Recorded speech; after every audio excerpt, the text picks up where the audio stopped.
पद र पैसामै के भन्दाखेरि बढी केन्द्रित भएर आम नेपाली जनताको चाहनालाई बिल्कुल व्यवस्था गरेर अगाडि बढ्ने एउटा चाहिँ संस्कारको विकास नेपाली राजनीतिमा देखेको कारणले गर्दा जब तपाईँ नेपाली काङ्ग्रेसमा प्रवेश गर्नुभयो त्यसपछि तपाईँका ती पक्रल्ती भएका ती जनताका कुराहरू तपाईँले ठप्पै बिर्सिनु भयो।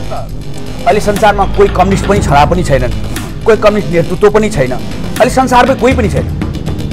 मैले भन्न खोजेको आशय के हो भने कार्ल मार्क्सले बनाउनु भएको कम्युनिस्टको सिद्धान्तभित्र सर्वहारा वर्गबाटै नेतृत्वमा जानुपर्ने भन्ने व्यवस्थापन गर्नुभएको छ। अब अहिले नेपालकै कन्टेन्टको कुरा गर्ने हो भने सर्वहारा वर्गको नेतृत्व कोही पनि छैन। कार्ल मार्क्सले त्यो गर्नुभएको थियो नि, श्रमजीवी वर्गबाटै जानुपर्ने नेतृत्व जानुपर्ने भनेको छ। त्यहाँ त श्रमजीवी वर्गबाट गएको छैन, धेरै तलको भए निम्न पुँजीपति जानुभएको छ, नभए सामन्तै छन्, जमिनदार छन्। त्यही राजनीति तपाईँले गर्नुभएको थियो नि होइन? अब गरेँ त्यो बेला मैले चाहिँ वास्तवमा के भने अन्तर्राष्ट्रिय स्तरको सुरुङ मार्गको चाहिँ के भने त्यो बेलाको कस्ट चाहिँ के थियो त भने पर मिटर $1,00,000 कस्ट निक्लिन्छ। पर मिटर $1,00,000 को कस्ट निक्लिन्छ। उनीहरूले जम्मा $25,000 मात्रै देखाएका थिए। त्यो यस्ता खाले जति पनि प्राविधिक रूपमा त्रुटिहरू थिए र अनि त्यस पछाडि भ्रष्टाचारका अनगिन्ती उनीहरूले चाहिँ के भन्दाखेरि त्यो जनताको नाममा पैसा उठाएर यति भ्रष्टाचार गरे र उनीहरूको वास्तवमा के नियत रहेछ भने त्यो पूर्वाधार सुरुङ मार्ग बनाउने नै होइन रहेछ कि पूर्वाधार विकास कम्पनी दर्ता गर्ने सुरुङ मार्ग चाहिँ के भन्दाखेरि बनाउँछु भन्ने र सुरुङ मार्गमाथि आम मकवानरूपवासीको अथवा देशकै सबैका जुन खाले आकर्षण छ त्यो आकर्षणलाई प्रयोग गरेर आर्थिक उपार्जन गर्ने लक्ष्य उद्देश्य रहेछ। त्यसपछि उनीहरूले जुन खाले तरिकाले भ्रष्टाचारका अनि बग्रेलती करोडौँ करोड भ्रष्टाचार गरे। बाटो जाँदा भेटौँन त जोड्नु पऱ्यो बाटो ल सुरुङ मार्ग कुरा छोड्नु भने कहाँ लेआउट गर्यो, कहाँ चिन्ह लगायो, कहाँ नाप्यो भने कहीँ नाप्यो भने छैन, के पनि गरिरहेको छैन। त्यो हचुवामा एउटा डकुमेन्ट बनाएर बसेर कागज बनाएर 10 करोड रुपियाँ के भन्दाखेरि पैसा लिने काम गर्यो। अब कुराकानी गरौँ हेटौँडाकै, तपाईँ पनि हेटौँडाको स्थानीयवासी हुनुहुन्छ। हेटौँडाको यो व्यस्त सडक चाहिँ 25 मिटर बनाउने सन्दर्भको कुरालाई अलिकति उठाउँ। तपाईँले यो विषयमा पनि निकै चासो लिनुभएको थियो। अहिले फेरि तपाईँले यो जुन सुरुङ मार्गसँग यो पनि हराउनु भयो, तपाईँले मौन हुनुहुन्छ। यो हेटौँडाको सहर बजारको 25 मिटर भत्काउनलाई पैसा नभएर नै हो? नभएर ढिला भएको भत्काउने सवाल होइन, निर्माणको सवालमा चाहिँ पैसा नभएर मात्र जुन दिन नेपाल सरकारमा पैसा हुन्छ त्यो दिन कसैले रोक्न सक्दैन। किनभने आदरणीय दर्शकवृन्द नमस्कार, निगरानी अनलाइन टिभी हेरेर बसिराख्नुभएका तमाम दर्शकवृन्दहरूको लागि आज पनि एकजना विशेष व्यक्तिसँग कुराकानी गर्नको लागि आइसकेको छु। दर्शकवृन्द आज एकदमै पुरानो अनुहार भन्नुपर्छ मकवानपुर जिल्लाको लागि। पूर्व नेकपा माले मकवानपुरका सचिव एवं केन्द्रीय सदस्य अथवा यतिखेर उहाँ नेपाली काङ्ग्रेस मकवानपुर जिल्ला सदस्य पनि हुनुहुन्छ। उहाँ हुनुहुन्छ भीमसेन महत। आउनुहोस् उहाँसँग कुराकानी गरौँ। स्वागत छ यहाँलाई। धन्यवाद। तपाईँ एक युवा प्रष्ट वक्ता पनि हुनुहुन्छ है। जस्तो सुरुमा थोरै अहिलेको राजनीतिकलाई सम्झ्यौँ, के भइरहेछ अहिले यो देशमा? अब अहिले विशेष गरी के हो त भन्दाखेरि आम नेपाली जनताले हिजोका दिनमा अस्थिर प्रकारको चाहिँ के भन्दाखेरि सरकार बनिरह्यो।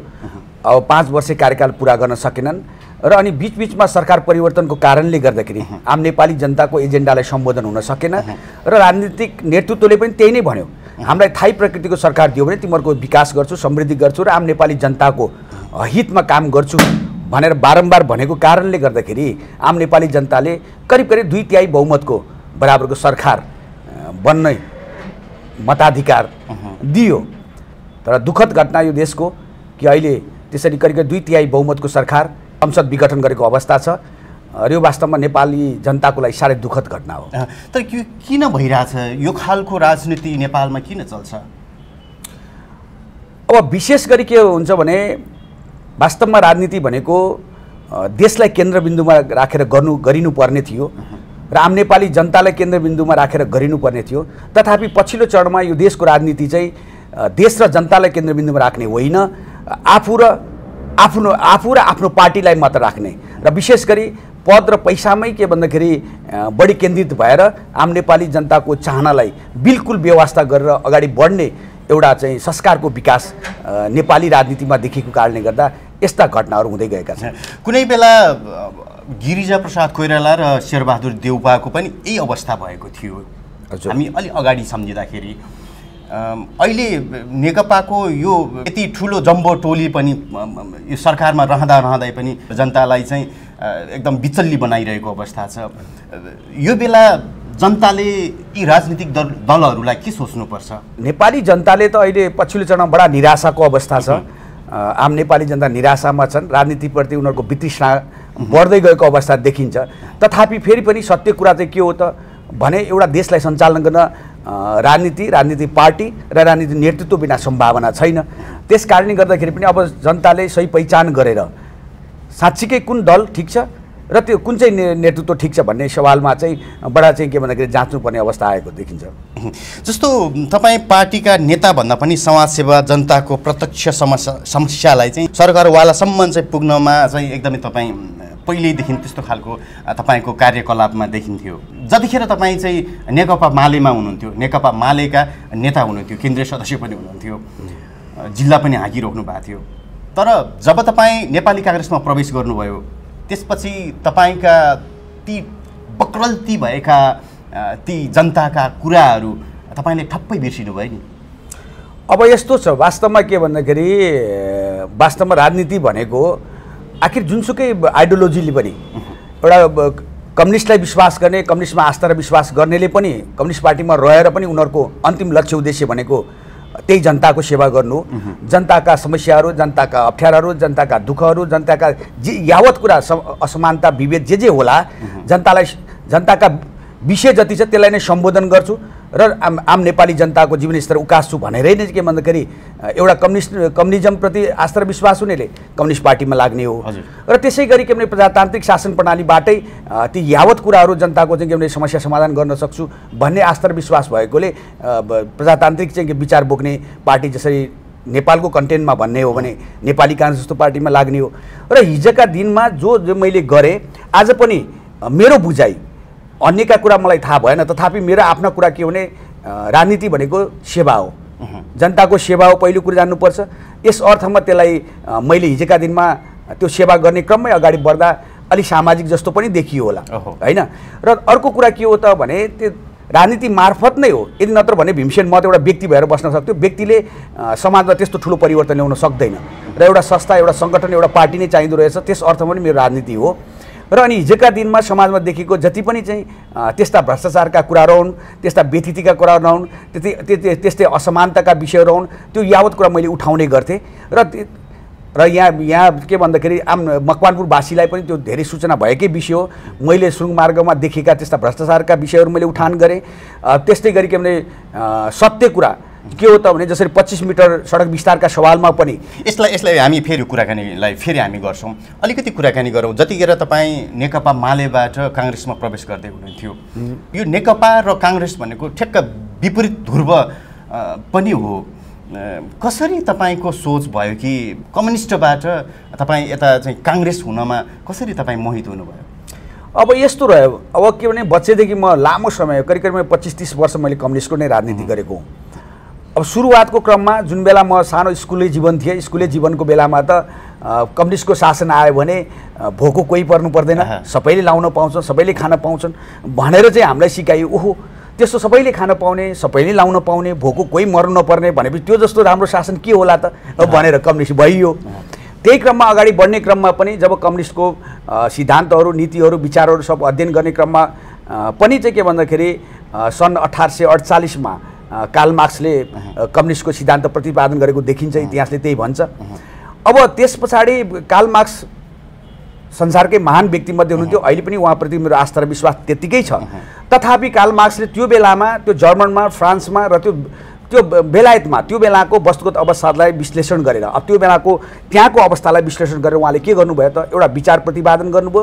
पक्कै पनि त्यो राम्रो विचार, त्यसमा अन्यथा छँदै छैन।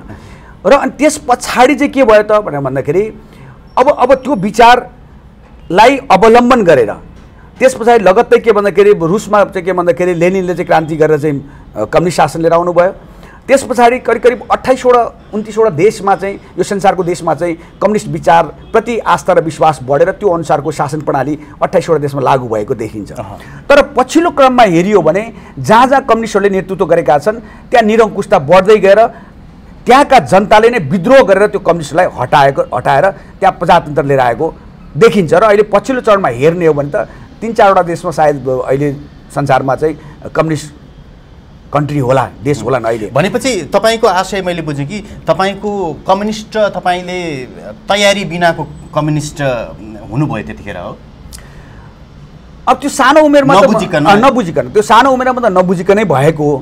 र पछिल्लो चरणमा चाहिँ अब के भन्दाखेरि विशेष गरी बडा त्यहाँ चाहिँ के अरे एकदम चाहिँ म्याथमेटिकली हिसाब छ नि त, त्यहाँ त के अरे पुँजीवादको चरम विकास गर्दै समाजवाद मार्फत साम्यवादमा जाने, साम्यवादका व्यवस्थापन यस्ता हुन्छन्, समाजवादका व्यवस्थापन यस्ता हुन्छन्, त्यो अर्थनीति यस्तो रहन्छ, यो यावत कुरा जे देखिन्छ त्यो म्याथमेटिकली एकदम राइट छ। अहिले पनि हेर्दाखेरि त्यो त्यसलाई गलत भन्ने कुनै आधारै छैन।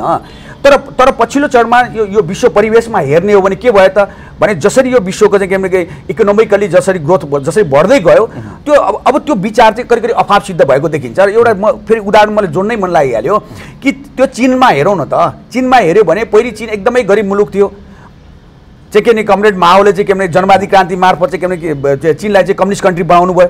र सवाल के हो त भने त्यो बेलामा सुरुवातको क्रममा के भयो त कम्युनिस्ट कन्ट्री हुने क्रममा चीनले बिस्तारै क्रमिक रूपमा विकास गर्दै गयो। त्यसलाई होलसेल हेर्ने हो भने त्यहाँ कम्युनिस्ट कन्ट्री देखिन्छ, तथापि त्यहाँ भित्रको व्यवस्थापन हेर्ने हो भने त्यो विशुद्ध प्रजातान्त्रिक मुलुक हो, त्यहाँ सबै कुराको अधिकार जनतालाई सुरक्षित गर्दै अगाडि बढेको देखिन्छ। र त्यो बिस्तारै के भने जनवादी क्रान्ति पछाडि जसरी समाजवादमा जाँदै थियो, जाँदा यु टर्न मारेर के गर्यो त फेरि के भने पुँजीवादमै चाइना फर्केको देखिन्छ। यसले पनि के देखाउँछ त भने के हुँदो रहेछ त मान्छेले खान नपाउन्जेलसम्म खान चाहियो भन्ने खोजी गर्दो रहेछ। जब उसले खान पायो, यथेष्ट मात्रामा उसलाई चाहिने जति खान पायो, त्यसपछि लाउनेको खोजी गर्दो रहेछ। उसले लाउन पनि पायो, लाउन पाएपछि खान पनि पाछ, लाउन पनि पाछ, उसले एउटा बस्ने घर भइदियो हुन्थ्यो भन्ने खोज्दो रहेछ र गर्ने बस्ने घर पनि भयो भने यो तिनवटा कुराको उसको व्यवस्थापन भएछ अनि उसले स्वतन्त्रता खोज्दो रहेछ। अनि त्यो के भयो त भने कम्युनिस्ट सिद्धान्तभित्र के भने त्यहाँ आर्थिक रूपमा चाहिँ सबै कुराको व्यवस्थापन गर्यो, आर्थिक सम्बोधनको सवालमा बन्यो नि त्यो एक्सलेन्ट छ, नो डाउट त्यसमा एकदम एक्सलेन्ट छ। तर मान्छेको मनोभावको कुरा, भावनाको कुरा त्यहाँ चाहिँ त्यो कुराको सम्बोधन हुन सक्दो रहेनछ, अथवा त्यसलाई चाहिँ त्यो बेलामा त्यो विचार बनाउने बेला त्यो भावनाको कुरा चाहिँ समेट्न सकिएन, जसको कारणले गर्दा अहिले पछिल्लो चरणमा कम्युनिस्ट संसारबाट त्यो सिद्धान्त चाहिँ के भने बहिर्गमन अथवा त्यो चाहिँ के भने गएको अवस्था देखिन्छ, विलय हुँदै गएको अवस्था देखिन्छ। त्यस पछाडि मैले करिब 6 महिना जति मैले चाहिँ पहिले पनि म बिपीको चाहिँ म पहिलेदेखि नै बडा मनपर्ने नेताभित्र पर्नुहुन्थ्यो, उहाँको धेरै किताबहरू मैले 8-10 वटा किताब म अहिले पनि घरमा कलेक्सनमा छ, मैले त्यो सबै किताब पनि पढेको। र त्यस पछाडि मैले काङ्ग्रेसको सबै कुरा हेरेँ, अध्ययन गरेँ, काङ्ग्रेसको हिस्ट्री हेरेँ, इतिहास हेरेँ, त्यसको विचारहरू सब पढिसके पछाडि वास्तवमा यो देशमा विशेष गरी यो देशमा त अहिलेसम्म राजनीतिक रूपमा नेतृत्व गरेको छ भने नेपाली काङ्ग्रेसको विचारले नै नेतृत्व गरेर यहाँसम्म आइपुगेछ। त्यो 7 साल पछाडि अहिलेसम्म नै आउँदाखेरि पनि नेपाली काङ्ग्रेसकै नेतृत्वले कम्ती बानी विचारको नेतृत्वले नै यहाँसम्म आइसक्यो, देखिसके पछाडि अनि नेपाली काङ्ग्रेस प्रवेश गरेको छ। पूर्व नेकपा अथवा नेपाली कम्युनिस्ट धारको एउटा नेता हुनुभएको कारणले गर्दाखेरि मैले एउटा प्रश्न सोध्न चाहेँ तपाईँलाई। विश्वका विभिन्न कम्युनिस्ट पार्टीहरूसँग नेपालको कम्युनिस्ट केही डिफ्रेन्स छ अथवा उही छ सिद्धान्त के छ अहिलेको समसामयिक राजनीतिसँग अलिकति जोडेर हेर्दा? अब यस्तो छ कि अब त्यो बेलामा कार्ल मार्क्सले बनाउनु भएको सिद्धान्त अनुसार त अहिले संसारमा कोही कम्युनिस्ट पनि छडा पनि छैनन्, कोही कम्युनिस्ट नेतृत्व पनि छैन, अहिले संसारमै कोही पनि छैन। मैले भन्न खोजेको आशय के हो भने कार्ल मार्क्सले बनाउनु भएको कम्युनिस्टको सिद्धान्तभित्र सर्वहारा वर्गबाटै नेतृत्वमा जानुपर्ने भन्ने व्यवस्थापन गर्नुभएको छ। अब अहिले नेपालकै कन्टेन्टको कुरा गर्ने हो भने सर्वहारा गएको नेतृत्व कोही पनि छैन। अहिले मैले नामै लिएर किटान गरेर मैले किन भन्नु पर्यो, अहिले जति पनि नेपालमा रहेका कम्युनिस्ट पार्टीका नेतृत्वहरू हेर्नुहोस्, उनीहरू कुनै पनि सर्वहारा होइनन् र सर्वहारा श्रमजीवी वर्गबाट गएका कोही पनि होइन। त्यो त कल्पना त कार्ल मार्क्सले त्यो गर्नुभएको थियो नि, श्रमजीवी वर्गबाटै जानुपर्ने नेतृत्व जानुपर्ने भनेको त त्यहाँ त श्रमजीवी वर्गबाट गएको छैन, धेरै तलको भए निम्न पुँजीपति जानुभएको छ, नभए सामन्तै छन्, जमिनदार छन्। त्यही राजनीति तपाईँले गर्नुभएको थियो नि होइन?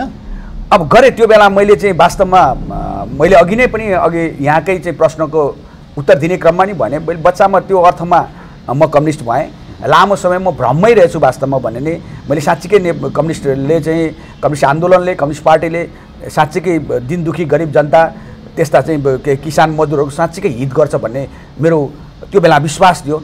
र अहिले मलाई पछुतो छ वास्तवमा भने नि मैले लामो समय मैले गणतन्त्र बेटिक राजनीति गरेर। ठिक छ, अब यो प्रश्नको क्रमलाई म फेरि जोड्ने छौँ, अर्को प्रसङ्गलाई जोडौँ म। जस्तो मकवानपुर काठमाडौँ सुरुङ मार्गको विषयमा तपाईँले पटक पटक प्रेस मिट पनि गर्नुभयो, पत्रकारहरूसँग तपाईँले एकदम नजिक रहेर तपाईँले काम गर्नुभएको थियो। त्यहाँ भ्रष्टाचार भयो, विभिन्न व्यतिथि भयो भन्ने खालको धेरै तपाईँले उठाउनु भएको थियो। अहिले तपाईँ मौन हुनुहुन्छ, थोरै यो विषयलाई अलिकति उठाउन। होइन, वास्तवमा के छ भन्दाखेरि त्यो बेलामा सुरुङ मार्गको हेटौँडा भीमफेदी काठमाडौँ सुरुङ मार्गको विरोधीको रूपमा चाहिँ पनि चित्रित गर्ने चाहिँ काम भयो। त्यो जानेर अथवा अन्जानमा त्यस्तो भयो। अहिले पनि यहाँको लोकप्रिय टेलिभिजन मार्फत म भन्न चाहन्छु, वास्तवमा सुरुङ मार्गको म विरोधी होइन, त्यसको प्रक्रियाको विरोधी थिएँ सुरुवातको क्रममा। त्यो करिब पूर्वाधार विकास नेपाल पूर्वाधार विकास कम्पनी लिमिटेडले सुरुङ मार्गै निर्माण गर्छु भन्ने कम्पनी दर्ता गरे। त्यसका अध्यक्ष कुशकुमार जोशी हुनुहुन्थ्यो र म पनि खुसी थिएँ। मकवानपुरवासीको म पनि एउटा मकवानपुरवासी भएको नाताले सुरुङ मार्ग निर्माण हुने भयो भन्ने भएपछि म पनि खुसी थिएँ, किनभने त्यो 2045 सालदेखि नै थातिरहेको एजेन्डा हो, मकवानपुरवासीको एजेन्डा हो। तत्कालीन समयमा मलाई लाग्छ उद्योग वाणिज्य सङ्घका अध्यक्ष प्रेमलाल श्रेष्ठले उठाउनु भएको थियो। त्यस पछाडि अहिले सायद स्वर्गारोहण भइसक्नुभयो श्रेष्ठ कन्स्ट्रक्सन कम्पनी लिमिटेडका अध्यक्ष अशोक श्रेष्ठ भन्ने हुनुहुन्थ्यो। उहाँले बनाउने प्रयास गर्नुभएको थियो। त्यो बनाउने प्रयासको त्यो बेला किन विफल भयो भने त्यो बेला बुट ऐन नेपालमा थिएन। बुट ऐनको बिल्ड अपरेट ओनरसिप ट्रान्सफर त्यो ऐन थिएन। नभइसके पछाडि के भयो त भने लगानी गर्ने त त्यसको प्रतिफल पनि खोज्ने भयो र त्यो ऐन नभएको कारणले त्यो पनि रोकेको अवस्था थियो। त्यस अर्थमा मकवानपुरवासीको पुरानो एजेन्डा भएको कारणले म पनि खुसी थिएँ। तर दर्ता भइसके पछाडि उनीहरू अलिकति अगाडि प्रक्रियामा अगाडि बढ्न पाएको छैन। त्यस पछाडि उनीहरूले आम जनतासँग मकवानपुरवासी लगायतका विभिन्न ठाउँहरूमा पैसा सङ्कलन गर्न सुरुवात गरे। अनि पैसा सङ्कलन गर्न सुरुवात गरिसकेपछि कम्पनी ऐनको व्यवस्थालाई मैले त्यो बेला उठाएको हो। कम्पनी ऐन 2020 ले के भन्यो त भन्दाखेरि कुल लागतको 20% पैसा के गर्नुपर्छ त भने संस्थापक सेयरधारीले पहिले लगानी गर्नुपर्छ। अनि त्यो लगानी गरिसके पछाडि त्यो लगानी भनेपछि 35 अर्बको करिब 7 अर्ब चान्सुन त के गर्नु पर्यो, संस्थापक सेयरधारी लगानी गर्नु पर्यो।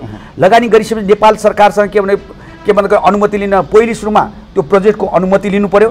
त्यसपछि वर्क प्लान भन्छ, कार्ययोजनाको अनुमति लिनु पर्यो। त्यो दुईटा प्राप्त गरिसके पछाडि त्यहाँबाट चाहिँ के भन्दाखेरि धितोपत्र बोर्ड जानु पर्यो। धितोपत्र बोर्डले पास गर्नु पर्यो। त्यसपछि गएर नेपाल राष्ट्र ब्याङ्क जानु पर्यो। नेपाल राष्ट्र ब्याङ्कले पास गर्नु पर्यो।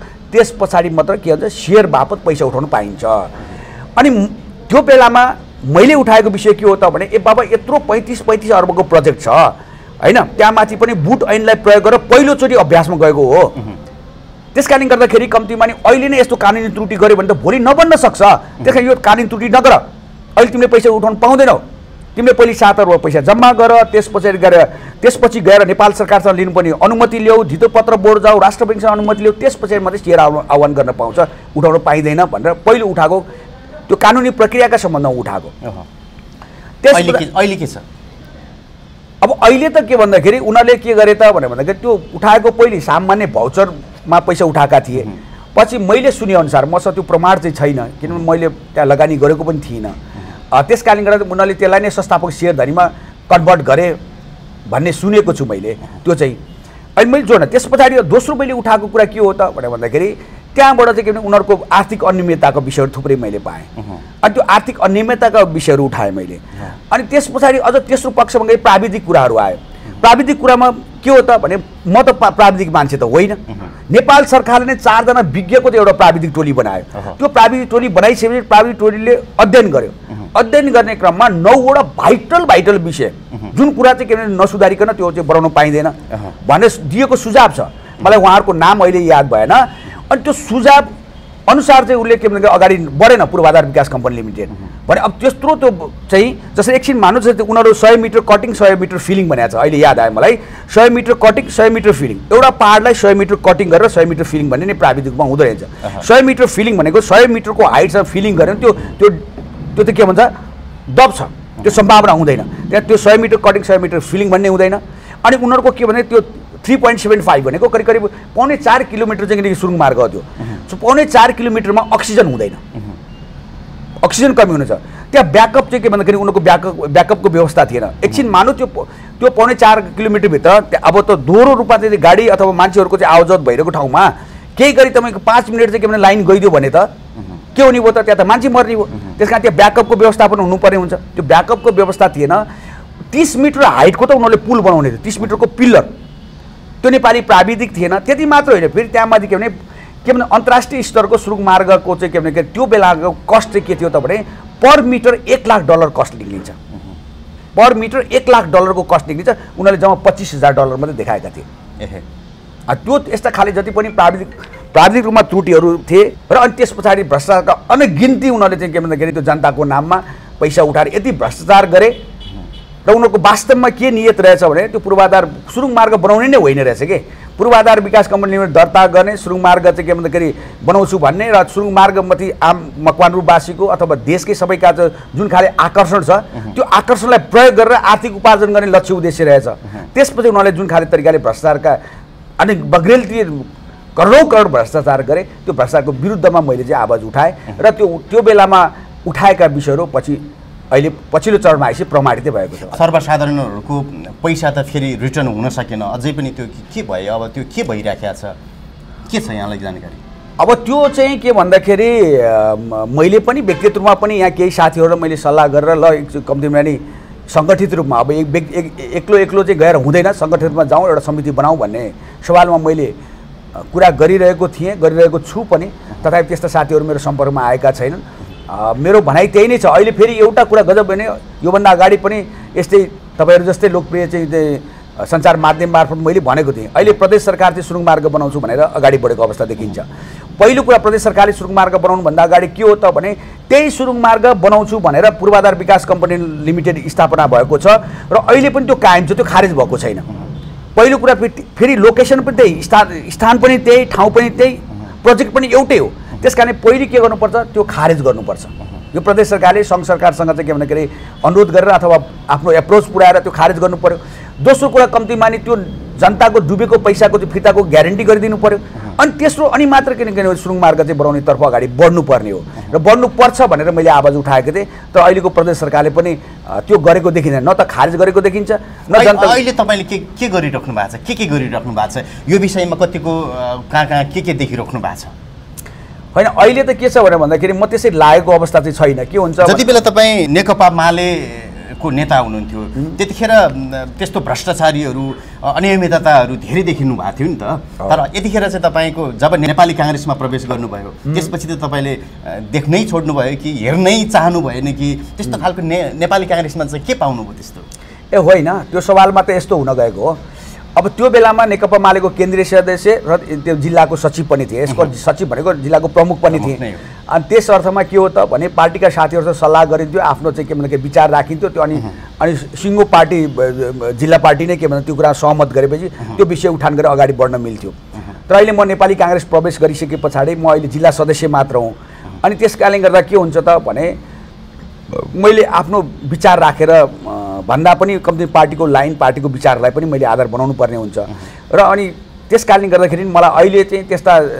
समाजदेखि त्यस्ता भ्रष्टाचार त्यस्ता व्यथिति अनियमितताका सवालमा मैले अहिले उठाउन पाएको छैन अथवा त्यो वातावरण अनुकूल छैन भोलिका दिनमा नेपाली काङ्ग्रेसको अब चाँडै नै महाधिवेशन हुँदैछ महाधिवेशन पछाडि सबै साथीहरूले एउटा जिम्मेवारी दिन्छु भन्ने उहाँहरूले चाहिँ एउटा भन्नुभएको छ र दिनु पनि हुन्छ सबैले माया पनि गर्नुभएको छ त्यस अर्थमा भोलिका दिनमा त्यो जिम्मेवारी पाइसके पछाडि जुन कमिटीको म जिम्मेवारी पाउँछु त्यो कमिटीमा ती साथीहरूको बिचमा यस्ता समाजमा देखिएका सब जति पनि गलत र बेठिक फेरि राजनीति भनेकै त्यही हो समाजमा जति पनि त्यस्ता किसिमका व्यतिथिहरू छन् त्यस्ता गलत कुराहरू छन् त्यस्ता भ्रष्टाचारहरू छन् त्यस्ता अनियमितता कुरा छन् त्यस्ता अन्यायका कुरा छन् त्यस्ता असमानताको कुरा त्यही उठाउने त हो नि त्यही गर्नलाई राजनीति गरेको होइन भनेपछि तपाईँको नेपाली काङ्ग्रेसको जिल्ला सदस्यले चाहिँ तपाईँको अहिलेको जुन खालको यो मुद्दाहरू उठाउनको लागि चाहिँ त्यति काफी रहन्छ होइन अब यस्तो हुन्छ त्यो जिल्ला समितिमा मैले कुरा राखेर जिल्ला समितिले नै त्यसलाई ओनरसिप लिएर जिल्ला समितिले निर्णय गरे पछाडि चाहिँ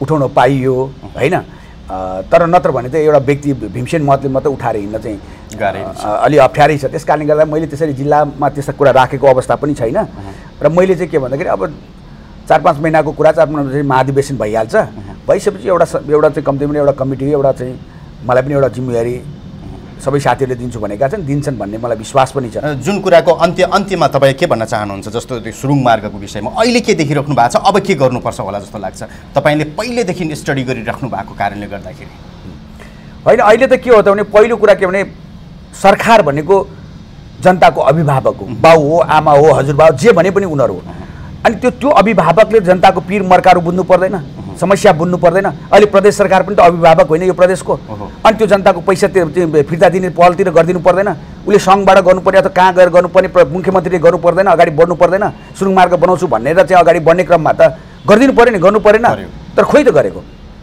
त्यसै गरी सङ्घले पनि त त्यो कुरा चाहिँ मध्यनजर गरिदिनु पऱ्यो उसले त ठगेर सबै पैसा खाएको अवस्था छ, कहीँ काम गरेको छैन, एक पैसा कहीँ लगानी गरेको अवस्था छैन भनिसके पछाडि त त्यो त सरकारले गर्नुपर्ने विषय हो होइन। अब जहाँसम्म मैले गर्नुपर्ने भूमिकाको सवालमा त मैले पनि ती साथीहरू सबै मका आएर होइन ल भीमसेनजी तपाईँले चाहिँ के भन्दाखेरि यो कुरा पहिले पनि उठान गर्नुभएको, हाम्रा विषयमा तपाईँले बोल्नुभएको, ल तपाईँ अगाडि बढ्नु पऱ्यो भनेर त्यस्ता साथीहरू सङ्गठित रूपमा जो लगानीकर्ता हिजोका दिन लगानी गरेका थिए अहिले चाहिँ के भन्दाखेरि लगानी गरेर चाहिँ पीडामा हुनुहुन्छ, ती साथीहरू आयो भने पक्कै पनि भोलिका दिनमा त्यो बेला मलाई कुनै पार्टीको अनुमति भन्ने कुरा हुँदैन, किन त्यो जनतासँग जोडेको विषय, जनता मेरा मका आइपुगेका छन् र हिजो मैले बोकेर हिँडेको एजेन्डा हो भनिसके पछाडि त्यो बेला पक्कै पनि भोलिका दिनमा चाहिँ उनीहरूलाई कम्तीमा लगानी फिर्ता दिलाउने सवालमा चाहिँ म पहल गर्छु, म लाग्छु। जो नेपालको कानुनले व्यवस्था गरे अनुसारको चाहिँ के भने कडाइका साथ लागू गरिदिएको भए त उसले बेइमानी गर्नै पाउँदैन, जसरी उसले पैसा उठाउनै पाउँदैन थियो, पहिले 7 अर्ब देखा त्यसपछि मात्रै उठाउने तैँले अनुमति छ भनेर त्यो सरकारले त्यो बेला रोकिदिएको भए पाउँथ्यो। तर गर्ने के त्यो बेलाका सरकार जो चाहिँ के भन्दाखेरि सरकारलाई चाहिँ उसले चाहिँ विभिन्न खाले चाहिँ कुशकुमार जोशीले आफ्नो प्रभावमा पारेर पैसा सङ्कलन गरे, सबै खर्च गर्यो, सबै चाहिँ के भन्दाखेरि भ्रष्टाचार गरेर सिद्धायो। तपाईँ एउटा उदाहरण मात्रै तपाईँले दिनु केही छैन, जसरी उनीहरूले त्यो डिटेल प्रोजेक्ट रिपोर्ट बनाएको भनेर एउटा एमाउन्ट 8 करोड 50 लाख र अरू चाहिँ विविध भनेर के 1.5 करोड जति चाहिँ भुक्तानी गरेको देखिन्छ भने करिब राउन्ड फिगरमा 10 करोड रुपियाँ भुक्तानी भएको देखिन्छ फुल ब्राइट कन्सल्टेन्सीलाई। त्यो डिटेल प्रोजेक्ट भनेको एउटा इटाको हिसाब हुन्छ। तपाईँ हेर्नुभयो भने हेटौँडाबाट कहाँबाट चाहिँ के भने काठमाडौँ बाटो जान्छ, हेटौँडा त जोड्नु पऱ्यो बाटो ल सुरुङ मार्ग कुरा छोड्नु भने कहाँ लेआउट गर्यो, कहाँ चिन्ह लगायो, कहाँ नाप्यो भने कहीँ पनि नाप्यो पनि छैन, केही पनि गरेको छैन। त्यो हचुवामा एउटा डकुमेन्ट बनाएर बसेर कागज बनाएर 10 करोड चाहिँ के भन्दाखेरि पैसा लिने काम गर्यो। अब कुराकानी गरौँ हेटौँडाकै, तपाईँ पनि हेटौँडाको स्थानीयवासी हुनुहुन्छ, हेटौँडाको यो जुन व्यस्त सडक चाहिँ 25 मिटर बनाउने सन्दर्भको कुरालाई अलिकति उठाउँ। तपाईँले यो विषयमा पनि निकै नै चासो लिनुभएको थियो, अहिले फेरि तपाईँले यो जुन सुरुङ मार्गसँग यो पनि हराउनु भयो, तपाईँले मौन हुनुहुन्छ, के थाहा छ यहाँलाई अलिकति फेरि बताइदिनु। होइन यस्तो यो के हो त भने भन्दाखेरि सडक ऐन 2021 पहिले बन्यो, सडक ऐन 2021 बन्दाखेरि चाहिँ त्यसले नेपालको जति पनि राष्ट्रिय राजमार्गको क्याटेगोराइज गर्यो, क वर्ग ख वर्ग ग वर्ग गर्यो, अनि त्यसलाई अलि संशोधन गरेर अलिक व्यवस्थित गर्ने क्रममा सडक ऐन 2031 आयो।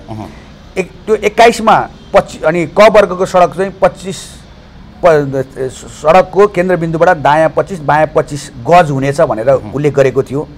अनि त्यो 31 मा आएपछि त्यसलाई 25 गजलाई 25 मिटर बनाइयो र त्यो 31 मा त्यो आयो। त्यस पछाडि गएर 2034 सालमा जग्गा प्राप्ति ऐन 2034 आयो भने अब त्यो बेला त जग्गा अधिकरण गर्नुपर्ने थियो, त्यो सडक त ठुलो त थिएन, बडा सानो सडक थियो भने जनताका त्यो चाहिँ के भन्दाखेरि जग्गाहरू कसरी अधिकरण गर्ने, कसलाई मुआवजा दिने, कसलाई नदिने, कसलाई कति दिने, कति मूल्याङ्कन गर्ने, यावत सवालमा 2034 जग्गा प्राप्ति 2034 आयो। त्यो व्यवस्था आइसके पछाडि पछि चाहिँ फेरि एसियन हाइवे पनि छिर्यो। एसियन हाइवे कसरी छिर्यो भने एसियन हाइवेलाई चाहिने जति चाहिँ के चौडाइ चाहिँ के भयो त भने नेपालमा अलरेडी कानुन छ भने त्यही भित्र एसियन हाइवे पनि छिर्यो। अनि त्यो छिरिसके पछाडि धेरै समय त्यतिकै रह्यो, थाती रह्यो, कानुन बन्यो, सबै कुरा भयो, तर त्यसलाई विस्तार गर्ने कुरा भएको थिएन। र अनि पछिल्लो चरणमा आइसकेपछि त्यही कानुनलाई टेकेर देशको विभिन्न ठाउँहरूमा त पूर्वतिरको तपाईँ पत्लाबाट पूर्वतिर सडक हेर्नुहुन्छ सबै चाहिँ गरिसकेको अवस्था छ। पश्चिमतिर नारायणगढहरू हेर्नुभयो भने यहीँबाट चाहिँ के भन्दाखेरि थाना भर्याङ उता जानुभयो भने पनि कम्ती नै त्यो छाप्राहरू केही हालेको भए पनि धेरै सो सडक सबै चाहिँ फराकिलो बनाइसक्यो, सबैतिर चाहिँ के भने करिब छोडेको अवस्था छ। अनि त्यो भइसके पछाडि जहाँसम्म हेटौँडाको सवालमा जोडिसके पछाडि एउटा पक्ष मानव बस्ती घोषणा गरिनुपर्छ भनेर अगाडि बढ्नुभयो। अनि मैले त्यो कानुन बोलेको हो, मैले कानुनमा जे व्यवस्था त्यो बोलेको, त्यो मानव बस्तीको सम्भावना छैन होइन। यही कानुनलाई टेकेर देशको विभिन्न ठाउँमा चाहिँ सडक विस्तार भइसक्यो, 50 मिटर बनिसक्यो, त्यस कारण त्यो सम्भावना छैन। त्यस कारण यहाँ पनि भत्किन्छ, मानव बस्ती हुन सक्दैन। यहीँको यो देशकै नागरिक हो नि त, त्यो चाहिँ के भन्दा पूर्वमा बस्ने चाहिँ के नेपाली नागरिकलाई चाहिँ एउटा कानुन अनि हेटौँडालाई अर्को कानुन, नानघाटेर अर्को कानुन भन्ने त हुँदैन, कानुन त सबैको लागि बराबर हुन्छ। त्यस कारणले गर्दा यो सम्भावना छैन 25 मिटर सडक विस्तार हुन्छ। तर के हो त भने 25 मिटर सडक विस्तार हुन्छ, रोक्नु पनि हुँदैन, विस्तार गर्न दिनुपर्छ। तर राज्यले गल्ती गरेको छ। गल्ती कहाँ गरेको छ त भन्यो भने जब राज्यले 2031 मा चाहिँ के भने जग्गाको क्षेत्राधिकार 50 मिटर हुनेछ भनिसके पछाडि त्यस पछाडि के गरेको भने कम्तीमा पनि त्यो जग्गाहरूलाई चाहिँ के भने लगतकट्टा गरेर राज्यले सडकको नाममा हालिदिएको भए 31 भन्दा पछाडि के हुन्थ्यो त भने यो संरचना कुनै पनि बन्दैन थियो। त्यो बेला साह्रै थोरै के भन्दाखेरि घरहरू थिए, भने मुआवजा दिँदाखेरि पनि राज्यले साह्रै थोरै दिन मुआवजा दिएर पनि हुन्थ्यो, लगत कट्टा गरिदिनु पर्थ्यो, लगत कट्टा गरेन र अहिलेसम्म पनि त्यो व्यक्तिकै नाममै छ। अहिले पनि उनीहरूले नेपाल सरकारलाई तिरिरहेको अवस्था छ। पहिलो गल्ती गरेर राज्यले त्यहाँ गर्यो, दोस्रो के गर्यो भने हेटौँडा उपमहानगरपालिकाले के गर्यो, तत्कालीन नगरपालिकाले के गर्यो, के भन्दाखेरि घर पछि भत्काउने छु भनेर एउटा कागजमा सही गर्न लगाउँदै सबैलाई घर बनाउन लगायो, नक्सा पास गर्न लगायो। नेता त्यसलाई भनिन्छ जसले समाजले देख्नुभन्दा अगाडि आफूले देख्छ, त्यो राम्रो भए पनि देख्छ, नराम्रो भए पनि देख्छ। अनि त्यस कारणले गर्दा नेता त्यसलाई भन्छ। त्यस कारणले गर्दा मैले के देखेँ त भने एट एनी कस्ट कुनै पनि हालतमा सडक विस्तारलाई रोक्नै सक्दैन, सम्भावनै छैन। अनि त्यसपछि मैले के भने आज त्यो जसलाई पीडा हुन्छ, जसको चाहिँ के भन्दाखेरि सम्पत्ति हरण हुने सम्भावना छ, तिनले मलाई गाली गर्लान्, म त्यो स्वीकार्दछु। तर सत्य चाहिँ के हो भने हरण हुनेवालै छ त, जति गरे पनि रोक्ने सम्भावना छैन भने आज मैले भनिदिनुपर्छ। कम्ती भनिदियो भने त भोलिका दिनमा कम्ती भने उसले अर्को विकल्पको व्यवस्थापन गर्नतिर लाग्छ। त्यस अर्थमा मैले सत्य जियो त्यो भनिदिनुपर्छ भनेर सडक विस्तार हुन्छ, रोक्न सकिँदैन। र अन्य पार्टीका साथीहरूलाई तत्कालीन बेलाको चाहिँ के भन्दाखेरि त्यो सबै साथीहरूलाई त्यो नेकपा माओवादी तत्कालीन नेकपा एमाले, म त्यो बेला नेकपा माले भएको कारणले गर्दा कङ्ग्रेस सबै साथीहरूलाई मैले राखेर भने तपाईँ यो नगर्नुहोस्, यो सम्भावना छैन भने उहाँहरूलाई मैले अनुरोध गरेँ। र इभन यतिसम्म भने कि मालेले आन्दोलन गरेर मालेको सङ्गठन कमजोर छ, त्यो सम्भावना छैन, बरु आन्दोलन गर्नुहोस्, हेटौँडा बन्द गर्नुहोस्, मुआवजा चाहियो भनेर बन्द गर्नुहोस्, त्यो जायज हुन्छ। तर 25 मिटर सडक विस्तार गर्नु हुँदैन, मानव बस्ती घोषणा गर्नु भने यो गलत र बेठीको सम्भावना छैन भनेर मैले भने। त्यो बेलाका नेताहरू अब नाम किन लिनु पर्यो यहाँहरूलाई पनि थाहा छ, म कर्णवासीलाई पनि थाहा छ। यहाँ चाहिँ भत्काउन चाहिँ के भने डोजर आयो भने डोजरको तल सुत्छु म, यो गर्छु त्यो गर्छु, दुनियाँ भाषण गरेँ। र एकचोटि के भन्दाखेरि राप्ती रोडमा सुरुवात पनि भएको थियो, त्यो बेला त्यो सरकारकै कारणवश विभिन्न कारणले गर्दा त्यो रोकियो होइन। भोलिका दिनमा जाने नै छ, कसैले रोक्नै सक्दैन। यो किन ढिला भइरहेछ?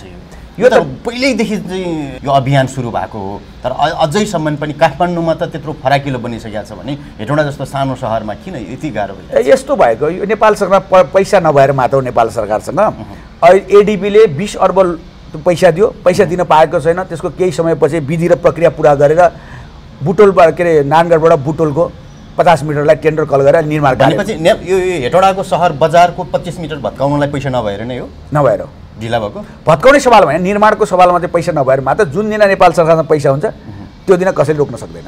किनभने त्यसको त्यो भनेको जसरी मैले 20 अर्ब चाहिँ एडिबीले लोन दिन पाएको छैन, नारायणगढबाट बुटोलसम्म चाहिँ के भन्दाखेरि भइसकेको छ। र अहिले नारायणगढबाट चाहिँ हेटौँडासम्मको पनि के भन्दाखेरि अहिले लेआउट हुँदैछ, पैसाको सायद व्यवस्थापन हुँदैछ, भयो भने यो बन्छ। यता पत्ल्यासम्म आइसकेको अवस्था छ। त्यस कारणले जुन दिन पैसा हुन्छ, पैसा भएपछि यो सडक विस्तार हुन्छ। यसमा रोक्नु यो धेरै ठाउँहरूमा चाहिँ भत्किसकेको छ। यो सहर एरिया मात्रै बाँकी छ नि त होइन? हो। यहाँकै स्थानीय मान्छेहरूले भन्छन् कि यहाँ चाहिँ राजनैतिक किचलो र चाहिँ व्यक्तिवादी हाबी भएर नै त्यस्तो खालको यो बढाउन नसकेको भन्ने कुरा पनि छ। हो। अलि अगाडि चाहिँ जसले चाहिँ के अरे सरकारसँग पहुँच भएका नेतृत्वहरूले रोक्ने प्रयास गरेकै हुन्। त्यो बेलामा यहाँ कसैको घर पर्ने, कसैको आफ्नै घर पर्ने बिहावत कारणले गर्दा उनीहरूले रोक्ने काम गरेको, विगतकै समय रोक्ने काम गरेको थियो। र अहिले पनि त्यो अवस्था छ। तर पनि के भन्दाखेरि सरकारले पनि के हो त भने पैसा नभएको कारणले अहिले भत्काएर त्यतिकै किन छोड्ने, पैसा भइसके पछाडि भत्काउने र सँगसँगै निर्माण गर्ने पनि भन्ने सायद त्यो नीति हुनसक्छ। त्यस कारणले रोकेको अवस्था मात्र हो। तर चाँडै नै यो भत्किन्छ, यसमा कुनै छैन। 25 मिटरको सवालमा चाहिँ शहरी विकासको मापदण्ड अनुसार चाहिँ के भन्दा नगरपालिकाले आफ्नै के भन्दाखेरि 12 मिटर चाहिने, 14 मिटर चाहिने अथवा कति मिटर सडक चाहिन्छ त्यो शहरी विकासको मापदण्ड अनुसार चाहिँ गर्न सक्ने भयो होइन। तर 50 मिटरकै चाहिँ विस्तारलाई रोक्ने हो भने यसको विकल्प के थियो भने पहिले बाइपास सडक बनाइसक्नु पर्यो, बनाइ नै सक्नु पर्यो, बाइपास सडक बनाउनु पर्यो। जसरी बाइपासको लेआउट चाहिँ गरिएको छ रातो माटेबाट यहाँ चाहिँ राप्ती रोड के राप्ती पुलसम्म गरिएको छ, पहिले बाइपास सडक बनाइसक्नु पर्यो पहिलो। दोस्रो गरी चाहिँ बाइपास सडक बनाइसके पछाडि त्यो जुन नक्सा छ नि, नक्साङ्कन त यो बजार भएर गएको छ, हो त्यसलाई चेन्ज गरेर के हो त भने नेपाल सरकारले एउटा विधि, त्यसको नि एउटा प्रोसेस छ। त्यो प्रोसेस पुरा गरेर फलान ठाउँबाट फलान ठाउँसम्म जाने सडकलाई के भन्दाखेरि नक्साङ्कन परिवर्तन गरी फलान ठाउँ कायम गरिएको छ, त्यसलाई नै महेन्द्र राजमार्ग भने पहिले त्यो बाइपासलाई महेन्द्र राजमार्ग बनाउनु पर्यो होइन। अनि तेस्रो गएर यसै नै हाइवेसँग एसियन हाइवेलाई कम्ती फलानु ठाउँमा हामीले चाहिँ फलानु सडक फलानु ठाउँबाट फलानु ठाउँमा जाने सडकलाई चाहिँ मेन राजमार्गलाई त्यो नक्सा परिवर्तन गरी फलानु ठाउँ कायम गरिएको छ, सोही अनुसार गर्न भनेर अनुरोध गरेर एसियन हाइवेले मान्यो भने त मात्र जोगिने सम्भावना छ। यो कुरा त्यो बेला पनि मैले धेरैचोटि यो कुरा भने, तर त्यो बेलाको नेतृत्वले कम्ती भने न त बाइपास बनाउने भन्ने कुरा चाहिँ गर्ने, तर न जीवनमा बाइपास बनायो, न त्यो चाहिँ विधि र प्रक्रिया चाहिँ पुरा गर्यो, न एसियन हाइवेलाई अनुरोध गर्यो, केही कुनै काम गरेन। पछिल्लो समयमा तपाईँको सामान्य चिया गफहरूमा पनि तपाईँको यस्तो खालको कुराहरू सुनिँदैन नि, होइन? सुनिया थिएन भनौँ न सडक विस्तारको सवालमा। हजुर, चिया गफको अर्थ जस्तो तपाईँले यस्ता खालका कुराहरू आजकल त्यति गर्नुहुन्न भन्नु। अब यस्तो रह्यो सवाल के भन्दाखेरि त्यो त विषय उठान गरिसकेपछि नगर्ने भन्ने कुरै छैन, होइन? गरिन्छ नै, होइन? बिचमा पनि मैले अझ मैले एक दुईवटा साथीहरूसँग, पत्रकार साथीहरूसँग बसेर मैले कुरा गरेको छु, यो सवालमा कुरा गरेको छु। सुरुङ मार्ग या उठाएको छु, नउठाएको, तर पहिले जस्तो घनीभूत रूपमा उठेको छैन, उठ्न सक्नु भएको छैन। ठिकै छ। अन्य अब तपाईँको आँखाले के देख्नुहुन्छ अरू यस्तै खालका भ्रष्टाचारी, अनियमितता? त्यो त बग्रेल्दी छ। कुन कुन ठाउँमा कस्तो एकदम टप देखिने त्यो केही कुराहरू छन् भने हामीलाई भनिदिनुहोस्। होइन, त्यसरी बुदागत भन्ने भन्दा पनि अहिले यो देशै वास्तवमा भ्रष्टाचारले आक्रान्त छ, आक्रान्त छ। राजनीतिमा पनि यस्तो डह्रो पाराले चाहिँ के भन्दा जरा गाडेको अवस्था छ कि भ्रष्टाचारले, कि वास्तवमा भने अब म एउटा पोलिटिसियन, राजनीतिकर्मी नभइकन नेपाली नागरिक भएर हेर्नु पऱ्यो भने त बडा आत्तिनु पर्ने डरलाग्दो स्थिति छ, डरलाग्दो स्थिति छ। त्यस कारणले मैले केही ठाउँमा भनेको थिएँ। र यसको कारणले अर्को एउटा चाहिँ समस्या के देखा परेको छ भने अहिले यो पछिल्लो चरणमा एउटा एकदम इनर्जेटिक युथहरू, एजुकेटेड छन्, पढे लेखेका छन्, इनर्जेटिक छन्, होइन? उनीहरूसँग त्यो योग्यता छ, मतलब सबै छ। यो परिस्थिति देखेर एउटा ठुलो जमात, यो देशको जस्तो एकदम एक्सपर्ट जमात, एउटा विज्ञ जमात, एउटा क्षमता भएको एउटा युथहरूको जमात चाहिँ त्यो के भन्छ राजनीतिबाट बाहिर छ कि राजनीतिबाट बाहिर छ। जो राजनीतिभित्र छन् र विशेष गरी नेतृत्वमा पुगेका जो छन् त्यो भ्रष्टाचारले आक्रान्त भएको अवस्था छ। यो वा त्यो भनेर चाहिँ अहिले किटान गर्नुपर्ने अवस्था छैन, करिब करिब सबै त्यस्ता देखिन्छ। तथापि त्यहाँभित्र पनि त्यो नेतृत्व स्थापित नभएको कारणले हामीलाई त्यस्तो लागेको हुनसक्छ। मैले धेरै ठाउँमा भाषणै गरेको कुरा, मैले यो पार्टी त्यो पार्टी भने जुन पार्टीमा लागे नि तिमीहरू लाग, तर राजनीति गर। र त्यो राजनीतिक पार्टीभित्र देखिएको जति पनि चाहिँ किन गलत र बेटिक छन्, व्यतिथि छन्, खराब छन्, त्यो भित्र तिमीहरू सङ्घर्ष गर र त्यो पार्टीलाई सुधार अथवा पार्टीको नेतृत्वलाई सुधार। त्यो तिमीहरूको जिम्मेवारीभित्र पर्छ, तिम्रो कर्तव्यभित्र तिमीहरू भाग्न पाउँदैनौ भनेर मैले धेरै ठाउँ बोलेको थिएँ। र अहिले पनि तपाईँको टेलिभिजन मार्फत त्यही भन्न चाहन्छु युवा पिँढीहरूलाई, राजनीति गर, प्रवेश गर, जुन पार्टीमा लाइन लाग, तर के भने त्यो पार्टीको नेतृत्वलाई सपाएर ठिक ठाउँमा लिएर आऊ, त्यो पार्टीलाई ठिक ठाउँमा लिएर आऊ। यसरी राजनीतिक दलहरू सबै सप्रे ठिक ठाउँमा आए, साँच्चीकै जनतालाई केन्द्रबिन्दु बनायो भने त फेरि देश सचिहाल्यो नि फेरि। ठिक छ। तपाईँसँग कुराकानी गर्ने भनेर चाहिँ मैले सामाजिक सञ्जालमा मैले लेखिसकेपछि एकजना मित्रले तपाईँको लागि एउटा प्रश्न सोध्नु भएको छ। नेपाली काङ्ग्रेसले समाजवादको व्यवस्थापन नेपाली समाजमा कसरी व्यवस्थापन गर्ने भन्ने चाहिँ गर्नुभएको छ। कसरी गर्न सक्छ भन्ने होला। अहिलेको समयमा जति बेला बिपीले सुरु गर्नुभएको थियो त्यो सोच र अहिले आउँदाखेरि अबको परिस्थिति नेपाली काङ्ग्रेसले यो राजनीति गरेर त्यो समाजवादलाई कसरी चाहिँ व्यवस्थापन गर्न सक्नुहुन्छ? एकदम राम्रो प्रश्न गर्नुभएको रहेछ, होइन? मलाई खुसी लाग्यो, धन्यवाद छ उहाँ प्रश्नकर्तालाई। अब के हो त भने बिपीले जुन खाले एउटा समाजवादको परिकल्पना गर्नुभयो, साह्रै उत्कृष्ट समाजवादको परिकल्पना गर्नुभएको छ। र अब अहिले पछिल्लो चरणमा आइसके पछाडि कता कता नेपाली काङ्ग्रेस पनि आफ्नो वैचारिक नीतिबाट चाहिँ अलि स्खलित भएको कि विचलित भएको कि ट्र्याकबाट बाहिर गएको भन्ने अवस्था छ। म पनि बडा चिन्तित छु। विचार जहाँसम्म बिपीले प्रतिपादन गरेको सिद्धान्तको सवालमा म एकदम त्यो हार्दिकताका साथ एकदम गर्व गर्छु कि त्यति राम्रो उत्कृष्ट विचार उहाँले बनाउनु भएको र धेरै लामो समय तपाईँको चाहिँ के भन्दाखेरि बिपीकै चाहिँ के भने नेतृत्वले बिपीकै विचारको कारणले 7 सालको चाहिँ राजशाहीको क्रान्ति होस्, त्यो चाहिँ 15 सालमा चाहिँ सरकार गठन पछाडि त्यो 18 महिनामै यो अहिले भन्ने हो भने म पनि अध्ययनको मेरो कमीको कारणले गर्दाखेरि कतिपय विकासका मोडेलहरू चाहिँ के भन्दाखेरि राजा महेन्द्रको पालामा गरिएको हो भनेर मैले केही ठाउँमा बोलेँ, तर म गल्ती रहेछु। वास्तवमा त्यो 15 सालमा बीपीको नेतृत्वमा जो सरकार बन्यो 18 महिनाको चाहिँ के भने सरकारले यो होल चाहिँ अहिलेको विकासको मोडल यो पूर्वदेखि पश्चिमसँग सडकका कुरा हुन् या चाहिँ के भने शिक्षासँग जोडेका कुरा गर्नु चाहिँ त्रिभुवन विश्वविद्यालयको स्थापनाको कुरा होस् 16 सालकोमा स्थापना भएको कुरा होस् र विभिन्न ठाउँमा मिसनरी हस्टेलहरूको स्थापनाको कुरा हुन् यावत कुरा जति पनि विकासका मोडेलहरूको कुराहरू छन् जति यहीँको कुरा गर्ने रोपवेको कुरा होस् रोपवे पनि त्यही बेलामा स्थापना गरेको कुरा हो भने सबै विकासको मोडेल उहाँले त्यसरी गर्नुभएको रहेछ र त्यो क्रम चाहिँ अगाडि बढ्दै आयो नेपाली काङ्ग्रेसले आफ्नो विचार अनुसार नै के भन्दाखेरि अगाडि बढेको देखिन्छ विभिन्न चाहिँ के भने जनताका पक्षमा त्यो 36 साल होस् 46 साल होस् र विभिन्न चाहिँ आन्दोलनमा पनि नेपाली काङ्ग्रेस सबभन्दा नेतृत्व अग्रणी भूमिका छ नेपाली काङ्ग्रेसकै नेतृत्वको कारणले परिणाम आएको अवस्था पनि छ तथापि त्यस पछाडि आइयो भनेदेखि अलिकति के भन्दाखेरि विचारबाट विचलित भएको अवस्था नेपाली काङ्ग्रेसको पनि छ र हामी जस्ता सबै चाहिँ साथीहरू थुप्रै छन् त्यहाँभित्र पनि त्यस कारणले अब कम्ती त्यो बीपीले जे सपना देख्नु भएको थियो बीपीले जे प्रतिपादन गरेर एउटा चाहिँ के भने समाजवादको चाहिँ परिकल्पना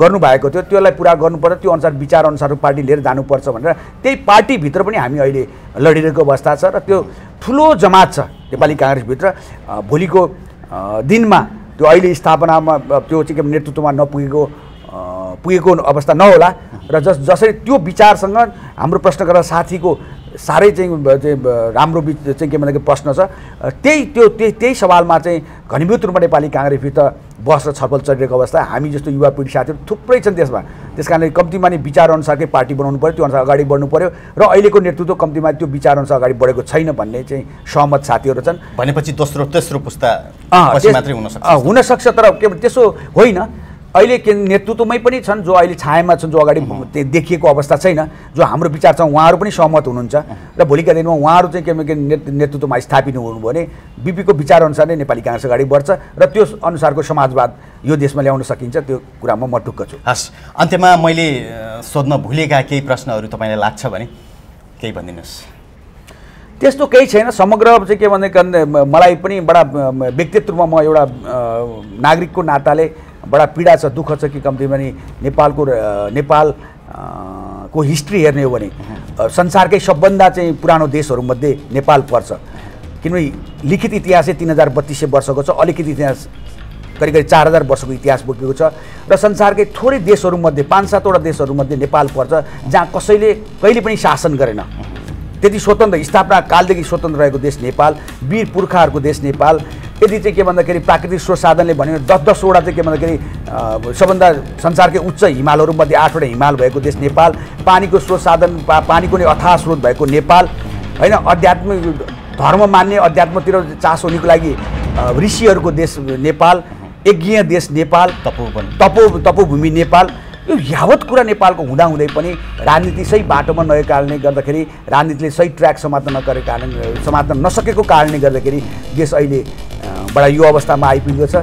त्यस कारणले गर्दाखेरि मेरो ठाउँबाट मेरो योग्यता क्षमताले भ्याएसम्म म निरन्तर चाहिँ के भन्दाखेरि राजनीतिलाई सही बाटोमा ल्याउन र साँच्चीकै जनता र देशलाई नै केन्द्रबिन्दु बनाएर राजनीति गर्न म पनि प्रयासरत छु र समग्र चाहिँ के भने जति सबै राजनीति गर्ने साथीहरू र त्यसले अघि भनेका युवाहरूलाई पनि राजनीतिमा प्रवेश गराएर त्यो अनुसार अगाडि बढ्न हार्दिक आह्वान गर्न चाहन्छु। हस्, धन्यवाद।